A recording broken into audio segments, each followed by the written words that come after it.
కింద దింపుకుని చేసుకుందాం ముద్దలాగా.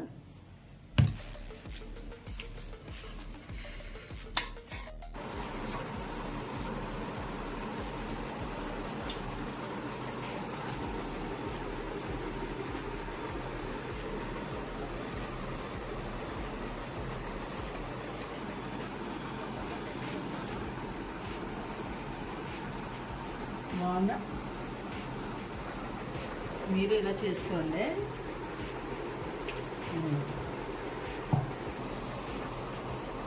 కాలుతూ